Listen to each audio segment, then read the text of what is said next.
जैसे जैसे सुशांत सिंह राजपूत के सुसाइड केस की जांच आगे बढ़ रही है, रोजाना नए खुलासे हो रहे हैं।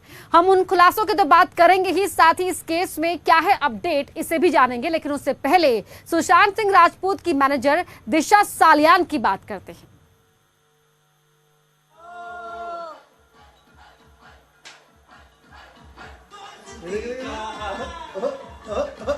तो एक वीडियो वायरल हो रहा है, बताया जा रहा है कि ये वीडियो दिशा का आखिरी वीडियो है।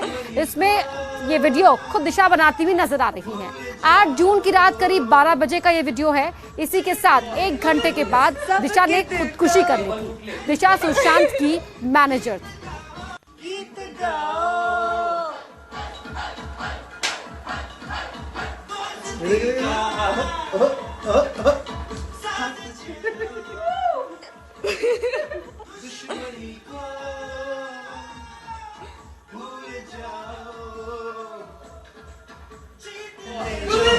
सबके दिल गीत गाओ।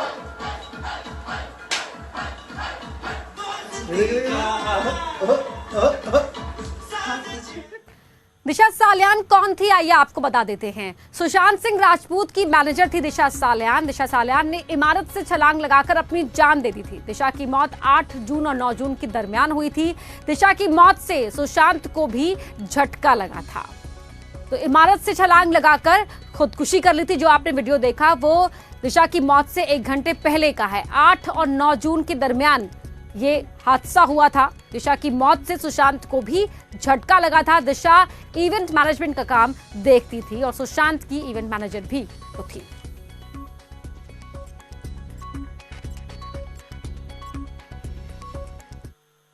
सुशांत सिंह राजपूत की मैनेजर दिशा सालियान का ये वीडियो वायरल हो रहा है। बताया जा रहा है कि ये वीडियो दिशा का आखिरी वीडियो है। इसमें दिशा खुद ये वीडियो बनाती हुई नजर आ रही है। 8 जून की रात करीब 12 बजे का ये वीडियो है। इसी के 1 घंटे बाद दिशा ने अपनी जान दे दी थी।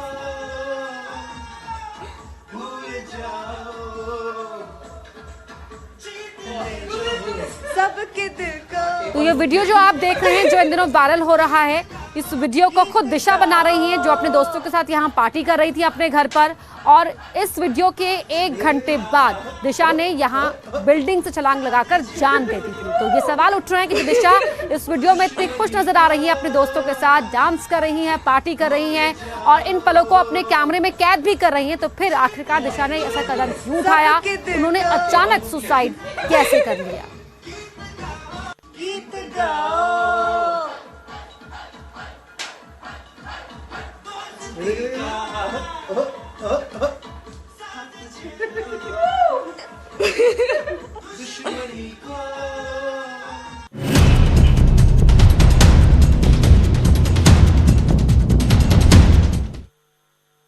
बड़ी खबर आपको बता दें, सुशांत सुसाइड केस में रिया के भाई से ईडी की पूछताछ। रिया के भाई शौविक चक्रवर्ती से पूछताछ। ईडी ने कंपनी के दस्तावेज शौविक से मंगवाए हैं। Front India for world foundation company में शौविक डायरेक्टर हैं। इसी कंपनी से संबंधित दस्तावेज ईडी ने मंगवाए हैं। इस वक्त की बड़ी खबर आपको बता रहे हैं, ईडी पहले रिया से भी पूछताछ कर चुकी है और अब रिया के भाई शौविक से भी ईडी की पूछताछ हुई है। तो ईडी ने तमाम वो डॉक्यूमेंट्स मंगाए हैं जो front India for world foundation company से जुड़े हुए हैं। इस कंपनी में शौविक डायरेक्टर हैं और बताया जा रहा है कि जो रिया के साथ सुशांत ने कंपनियां खोली थी, उन कंपनियों में रिया और रिया के भाई की कुछ ना कुछ हिस्सेदारी भी रही है। वो दोनों ही बड़ी बड़ी पोस्ट में शामिल रहे हैं। तो ऐसे में ईडी अब इन तमाम चीजों की पूछताछ कर रही है। तस्वीरें भी आप उस वक्त की देख रहे हैं जब ईडी पहुंची थे। रिया और रिया के भाई और रिया चक्रवर्ती के साथ ही रिया के भाई शौविक चक्रवर्ती के साथ भी पूछताछ की गई है। वहीं कल शुक्रवार को सुशांत सुसाइड केस में रिया से ईडी ने पूछताछ की। करीब 8.5 घंटे तक रिया से ईडी ने कई अहम सवालों को जानने की कोशिश की। रिया से उनकी चल अचल संपत्ति और पिछले 3 साल में इनकम को लेकर ईडी ने सवाल पूछे, लेकिन किसी भी सवाल का रिया ने सही जवाब नहीं दिया। सुशांत सुसाइड केस में रिया से ईडी की पूछताछ करीब 8.5 घंटे तक चली।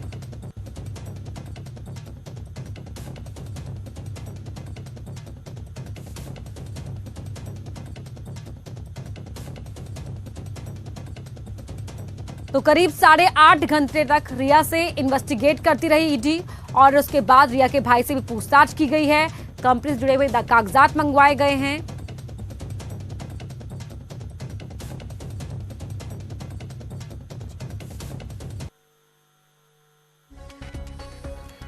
तो रिया से ईडी की पूछताछ के बारे में आपको जरूरी जानकारी दे देते हैं। सुशांत सुसाइड केस में रिया से ईडी ने पूछताछ की है। करीब 8.5 घंटे तक रिया से ये पूछताछ चली है। रिया से उनकी चल अचल संपत्ति को लेकर पूछताछ की गई। पिछले 3 साल में रिया ने क्या कमाया उसको लेकर पूछताछ हुई। रिया के भाई की फर्म को लेकर भी पूछताछ रिया से की गई। ईडी की पूछताछ में रिया ने सहयोग नहीं किया, ये सूत्र बता रहे हैं। अहम सवालों के जवाब टालने की रिया ने पूरी कोशिश की।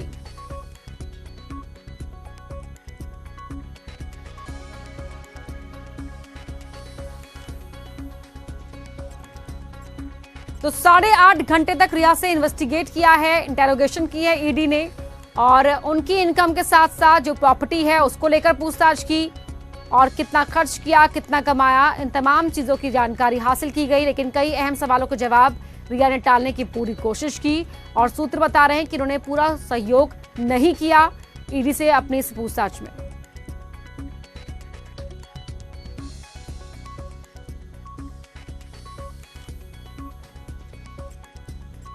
और पटना से हमारे सहयोगी अमित कुमार फोन लाइन पर जुड़ चुके हैं। अमित, लगातार मामला जो है वो अब उसमें इन्वेस्टिगेशन आगे बढ़ रही है, एक के बाद एक कड़ियों को अलग अलग एजेंसीज जोड़ने की कोशिश कर रही है। अगर पटना की बात की जाए, बिहार की बात की जाए, तो वहां इस पूरे केस के मद्देनजर क्या हलचल है, क्या इनपुट है आपके पास?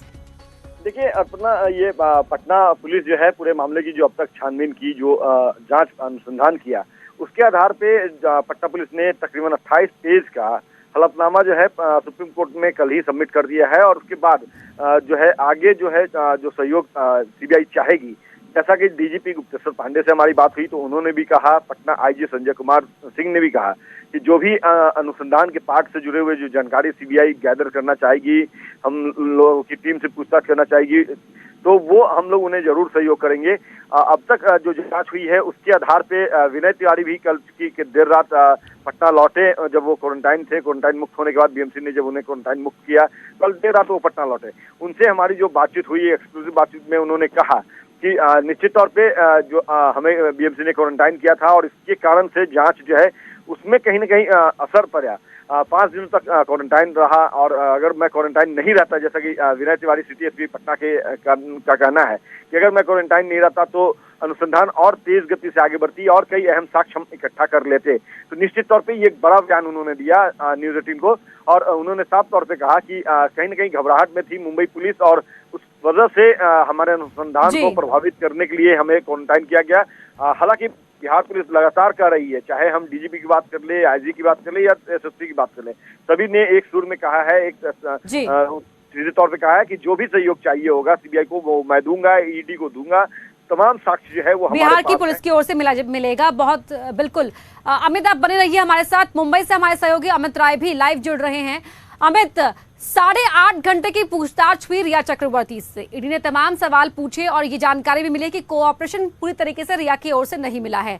इस इंटरोगेशन के बारे में क्या कुछ जानकारी आपको मिल पाई है, क्या कुछ कड़ियां ईडी जोड़ पाई है, और साथ ही जो रिया के भाई के साथ इंटरोगेशन हुई है उसको लेकर क्या जानकारी? देखिए, 2-3 महत्वपूर्ण बातें जो हमारे सूत्रों के हवाले से आई है कि सितंबर 2019 से लेकर जनवरी 2020 के बीच में रिया और उनके भाई शौविक ने 2 कंपनियों का निर्माण किया था। इसका नाम है, एक का नाम है विप्राज रियल्टी एक्स प्राइवेट लिमिटेड, जिसमें रिया डायरेक्टर है। दोनों कंपनियां सुशांत की हैं। और दूसरी जो कंपनी है front India for world foundation, इस कंपनी में जो है शौविक डायरेक्टर है। कल ईडी को ये महत्वपूर्ण जानकारी हासिल हुई कि जब से इन दोनों कंपनियों का निर्माण हुआ है तब से इन दोनों कंपनियों में किसी भी प्रकार का लेन देन नहीं हुआ है। तो अब ईडी को ये शक है, क्या ये शेल कंपनियां हैं, सिर्फ कागजों में दिखाई गई है, ना इनका कोई कामकाज हुआ है, ना इनके पास कोई कर्मचारी है, ना ही पैसों का लेन देन हुआ। आखिरकार इन 2 कंपनियों को खोलने का कारण क्या था, ये महत्वपूर्ण जानकारी ईडी को है। उसी संदर्भ में शौविक से पूछताछ हो रही है। दूसरी बात है, ये दोनों तो शेल कंपनियों के जरिए यहाँ पर क्या चीजें छुपाने की कोशिश की जा रही थी, क्या यहाँ पर कवर अप करने की कोशिश की जा रही थी, अब उन तमाम कड़ियों को जोड़ा जाएगा। बहुत शुक्रिया अमित राय आपका। और अमित, पटना से हमारे सहयोगी जुड़े थे। अमित, आपका भी बहुत बहुत शुक्रिया। तो हर एक कड़ी को जांच के जरिए यहां पर जोड़ने की कोशिश की जा रही है ताकि सुशांत के सुसाइड की जो गुत्थी है सुलझाया जा सके। सुशांत सिंह राजपूत की मौत पर सीबीआई नए सिरे से जांच शुरू करने जा रही है। केंद्र सरकार ने सुप्रीम कोर्ट में रिया चक्रवर्ती की याचिका पर सीबीआई का पक्ष सुनने की अर्जी भी दाखिल कर दी और ऐसे में ये कहना गलत नहीं होगा कि सुशांत की मौत के पीछे जो भी है उसका चेहरा जल्द बेनकाब होने वाला है। लेकिन इसी बीच बिहार पुलिस ने भी सुप्रीम कोर्ट में एक एफिडेविट दाखिल किया है और इस हलफनामे में बिहार पुलिस ने ऐसी बातें की जिससे रिया चक्रवर्ती पर शक और भी गहरा हो जाता है।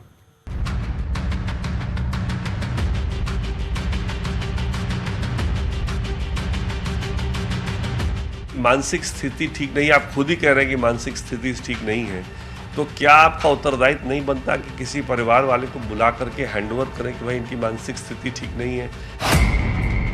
सुशांत को दवाओं का ओवरडोज दिया गया।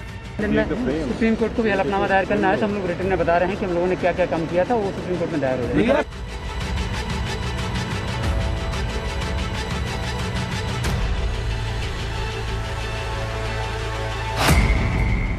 सुशांत पर रिया ने काला जादू करवाया।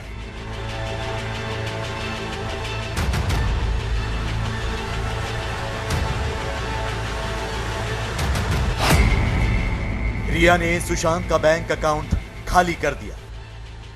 तो रिया को हम समझते हैं कि किसी भी जांच से भागने की क्या आवश्यकता है। अगर वो निर्दोष है तो जांच को फेस करे।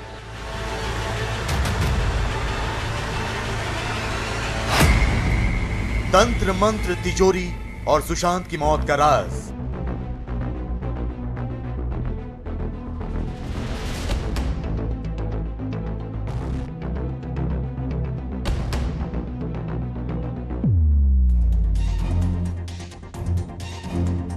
चौदह जून को सुशांत की मौत हुई और इसके बाद शुरू हुआ इस मौत से जुड़े ऐसे राज सामने आने का सिलसिला जो अब तक बदस्तूर जारी है।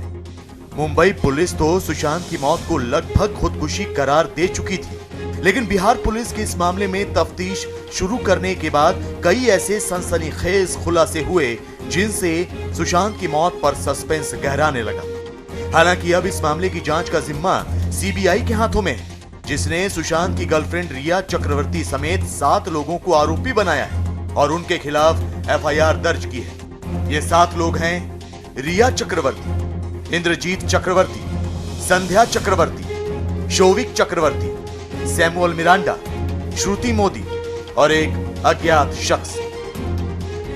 सीबीआई इस मामले की गंभीरता को अच्छी तरह समझती है, लिहाजा वो किसी भी तरह की जल्दबाजी में नहीं है। सीबीआई की special investigation team Bihar police की जांच से जुड़े तमाम दस्तावेज मिलने, उनके विश्लेषण करने और कानूनी राय लेने के बाद ही मुंबई के लिए रवाना होगी। लेकिन बिहार पुलिस ने इस मामले पर सुप्रीम कोर्ट में जो हलफनामा दाखिल किया है उसमें कई चौंकाने वाले खुलासे किए गए हैं। गौर से देखिए, बिहार पुलिस का यह वही हलफनामा है जिसे उच्चतम न्यायालय में दाखिल किया गया है। इसमें बिहार पुलिस ने अपनी तफ्तीश के बाद सामने आए ऐसे राज दर्ज किए हैं जिनसे सुशांत की मौत पर कई सवाल खड़े होते हैं। बिहार पुलिस के इस हलफनामे में लिखा है कि सुशांत को रिया ने अपने कब्जे में कर लिया था। रिया ने सुशांत पर काला जादू करवाया था। रिया ने सुशांत के फार्म हाउस पर शिव जी की मूर्ति लगवाई थी। रिया ने फार्म हाउस में भूत दिखने का दावा किया था। सुशांत के घर पर लंबे समय तक टोने टोटके का खेल चलता रहा। सीबीआई की मांग की थी तो क्यों मुकर रही है? और जब ईडी इंटरफेयर की है तो रिया को हम समझते हैं कि किसी भी जांच से भागने की क्या आवश्यकता है। अगर वो निर्दोष है तो जांच को फेस करे और सच्चाई चीज जो उसको लगता है कि वो निर्दोष है तो अपना वो पेश करे सबूत। अगर जांच कर रहे तो उसमें क्यों, किस बात का घबराहट? अगर जांच से घबराहट है तो इसका मतलब दोषी है, इसलिए ईडी तो जांच करेगी ही। तो दोषी है और दोष से बचने के लिए तरह तरह के उपाय कर रही है। सुशांत सिंह राजपूत की मौत में उनकी गर्लफ्रेंड रिया चक्रवर्ती पर जादू टोने का आरोप पहले से लगाया जा रहा है। सुशांत की बहन मीतू सिंह ने बिहार पुलिस को दिए अपने बयान में कहा था कि रिया चक्रवर्ती ने सुशांत पर काला जादू करके उसे पूरी तरह से अपने वश में कर लिया था। रिया सुशांत पर बार बार पुराना फ्लैट छोड़ने के लिए दबाव बनाती थी। रिया कहती थी कि सुशांत को इस फ्लैट में भूत दिखते हैं। आरोप है कि काले जादू के चलते ही सुशांत मानसिक रूप से कमजोर हो गए और वो रिया के चंगुल से बाहर नहीं आ पा रहे थे। विश्वास है कि ये भूत प्रेत पे भैया विश्वास नहीं रखते थे। सुशांत भैया भूत प्रेत पे विश्वास नहीं रखते थे। वो भी एक ही विश्वास रखते कर्मा पे। कर्मा पे विश्वास रखते हैं और कर्मा ही उनका पूजा है। वो भोलेनाथ का सबसे बड़ा भक्त है। और सबसे बड़ा बात कि वो महामृत्युंजय मंत्र सुनते थे हेडफोन लगा के, हम ही लगा के देते थे। सुबह सुबह मेडिटेशन भी करते थे, महामृत्युंजय सुनते थे, मतलब बहुत सारा करते थे। जब मैं सुशांत भैया को देखा करीब से, जो पहले सुशांत भैया थे वो नहीं थे, एकदम डिप्रेस टाइप के थे। एंड उनका चेहरा एकदम डल सा, लिप्स एकदम ब्लैक। जो पहले जो थे वो ऐसा नहीं थे, एकदम यही फर्क था। सुशांत को करीब से जानने वाले बताते हैं कि वो भूत प्रेत में बिल्कुल भी विश्वास नहीं करते थे। वो शिव जी के भक्त जरूर थे, लेकिन जादू टोने पर यकीन नहीं करते थे। बहुत मुमकिन है कि ऐसा हो भी, क्योंकि Sushant Delhi college of engineering के छात्र थे। सुशांत फिजिक्स में नेशनल ओलंपियाड विनर थे। उन्होंने इंजीनियरिंग की 11 प्रवेश परीक्षाएं पास की थी। लिहाजा विज्ञान के एक होनहार छात्र की जादू टोने में यकीन करने की बात हजम नहीं होती। ऐसे में सवाल ये उठता है कि क्या रिया चक्रवर्ती जादू टोना करती थी? क्या उसने ब्लैक मैजिक के जरिए सुशांत को काबू में कर रखा था? फिलहाल इन सवालों के जवाब किसी के पास नहीं और सीबीआई इस राज से पर्दा उठाने की कोशिश करेगी। लेकिन बिहार पुलिस के हलफनामे में कई ऐसी बातें लिखी हैं जिनसे रिया पर शक और गहरा जाता है। बिहार पुलिस ने सुप्रीम कोर्ट में दाखिल अपने हलफनामे में बताया है कि सुशांत सिंह राजपूत हर महीने अपने पिता को 25,000 रुपए देते थे, जिसकी वजह से रिया ने कई बार नाराजगी भी जाहिर की थी। कोटक महिंद्रा बैंक अकाउंट की छानबीन में पता चला कि रिया सुशांत के बैंक अकाउंट का इस्तेमाल करती थी। सुशांत फिल्म छोड़कर ऑर्गेनिक खेती करना चाहते थे, लेकिन रिया ने उन्हें ऑर्गेनिक खेती नहीं करने दी। सुशांत को जानबूझकर दवाओं का ओवरडोज दिया गया। यही नहीं, रिया चक्रवर्ती ने सुशांत को ब्लैकमेल भी किया। साल भर तो उनके पैसे पे रही, पूरा अपने भाई का बर्थडे पार्टी तक उनके क्रेडिट कार्ड से खर्चा किया। और सडनली अगर आपका मान लो ब्रेकअप भी बनता है तो इतना तो आदमीयता भी होती है कि आप परिवार वालों को बताओ कि भाई ये दवाइयाँ चल रही थी, ये इनके प्रॉब्लम है, जरा आप आगे देखो कि इसमें और इनको जो भी होगा आप ट्रीटमेंट करो, अब मेरी जिम्मेदारी आज से नहीं है। हैंडओवर करना तो दूर की बात है, मोबाइल तक ब्लॉक कर दिया। तो इसलिए ये सब जो हमारा FIR है ये तो पूरा उसका पुष्टि करता है। सुशांत की जायदाद पर रिया की नजर थी या नहीं? सुशांत के पैसे रिया उड़ा रही थी या नहीं? सुशांत की मानसिक हालत के लिए रिया ही जिम्मेदार थी या कोई और?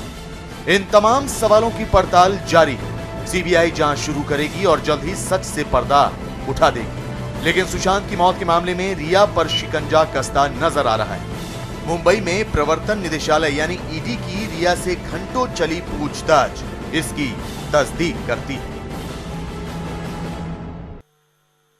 सुशांत की मौत के केस में रिया चक्रवर्ती पर शिकंजा कसता जा रहा है। ईडी ने रिया से कई घंटे की लंबी पूछताछ की। रिया और सुशांत के बैंक अकाउंट्स, उनके खर्चे, उनकी संपत्ति से जुड़े कई सवाल किए, जिनके जवाब देने में रिया आनाकानी करती रही।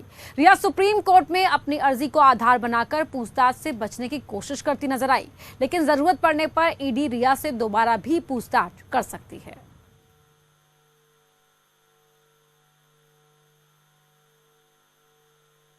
और यहां रुक एक छोटे से ब्रेक के लिए खबरें जारी हैं।